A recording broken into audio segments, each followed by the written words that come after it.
Eu fiz, há uns 3 anos atrás, um programa com alunos meus, que eu tenho uma coluna na Rádio Bandeirantes, e eles escolheram a pauta, a gente que estava lá pelos 20 anos, 19 na época, e eles escolheram a pauta medo. Não é medo, né? Medo por quê? Porque o mundo é muito competitivo, cada vez mais competitivo. A cultura da vitimização é um cenário que aparece assim, tipo nas escolas, ou no próprio mundo das empresas. O mundo das empresas é um pouco mais difícil, porque você tem ali uma coisa que tem a ver com dinheiro, produção, e então você não pode brincar muito com isso. Apesar de que hoje está na moda chamar gente de colaborador, se não produzir, você é demitido do mesmo jeito, né? Mas no mundo da educação, que educação é uma atividade um pouco vaga, né? Você percebe o impacto geral que a educação tem na sociedade quando o professor faz greve. Ninguém nem percebe. E de universidade, então, se o professor fizer greve na universidade, assim, em São Paulo, costuma-se dizer que quando o professor de universidade faz greve, melhora o trânsito. Professor de escola, aí tem um impacto depois de algum tempo, porque aí as mães não conseguem trabalhar, porque não tem onde pôr os filhos e tal. Então, veja, eu vou falar dessa discussão do lado de fora da cultura da vitimização. Que quem conhece o meu trabalho sabe que eu discuto isso do lado de fora. Eu não estou preocupado com a cultura da vitimização, não estou preocupado em agradar ninguém, em deixar ninguém se achando lindo, maravilhoso, né? Hoje, as pessoas que trabalham com pensamento público normalmente trabalham com muito medo, porque a gente tem uma cultura que está ligada a essa vitimização, que é a coisa dos ofendidinhos, né? Você fala uma coisa, para vocês terem uma ideia, uma vez eu fiz um comentário numa coluna em que eu fazia uma analogia com neandertais, e eu tenho o maior respeito pela pré-história, né? Quem conhece meu trabalho sabe disso, adoro a pré-história. Acho que a gente é uma espécie paleolítica perdida no mundo contemporâneo. Mas eu fiz uma analogia com os neandertais, eu recebi um e-mail de uma leitora da Folha, irada comigo, dizendo que eu deveria respeitar a memória dos neandertais, porque eles foram a primeira vítima da ganância humana.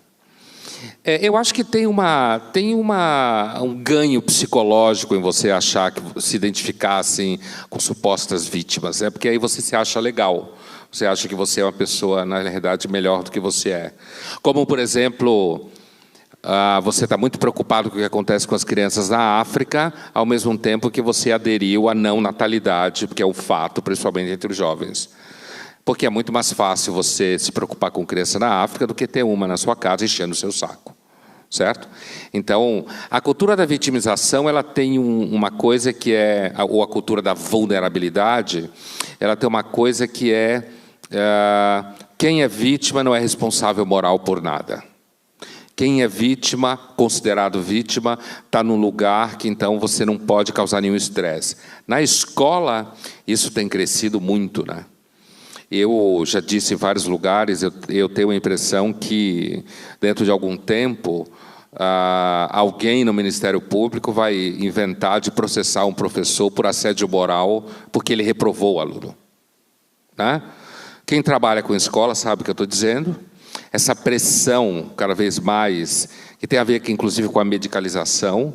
O aluno chega com diagnóstico. Então, aquela ideia de que a avaliação é um momento em que você não testa só conteúdo. A avaliação é um teste um pouco de... Hoje se chama resiliência, que é o nome da moda para falar caráter, né? Você testa um pouco a capacidade do jovem lidar com o estresse que ele vai viver no mundo, por aí afora, né? O mundo do mercado hoje é muito mais competitivo do que era, muito mais, né?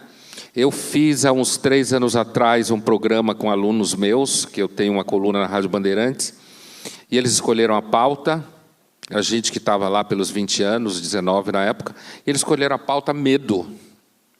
Não é medo, né? Medo por quê? Porque o mundo é muito competitivo, cada vez mais competitivo. É que o mundo está parecendo uma balada, né? Tudo meio cheio, tudo aquela ideia de que o mundo é o Google, sabe? O mundo é o Facebook, é trabalhar numa empresa como o YouTube, onde todo mundo é descolado, né? Mas a sociedade de mercado ela é cada vez mais competitiva. E a gente já tem uma dor aí, sabe qual é? Eu quero focar aqui com vocês questões que geram sofrimento no mundo contemporâneo e como, às vezes, é difícil lidar com elas. Eu vou dar um exemplo aqui. Por exemplo, a sociedade de mercado é a única sociedade que produziu riqueza no mundo. Indiscutivelmente. Você pode não gostar, você pode achar que ainda Cuba vai se recuperar, né? Você pode achar que dá para alimentar 7 bilhões de pessoas no mundo com a sua horta orgânica, na sua varanda, ou no seu quintal. Você pode achar que dá, sim, para fazer uma economia baseada em... Agora, em São Paulo, apareceu uma novidade que a gente ofereceu uma casa para você morar em troca de você cuidar do filho dessa pessoa. Entendeu a lógica? É escravidão, né? Você trabalha em troca de casa e comida, né?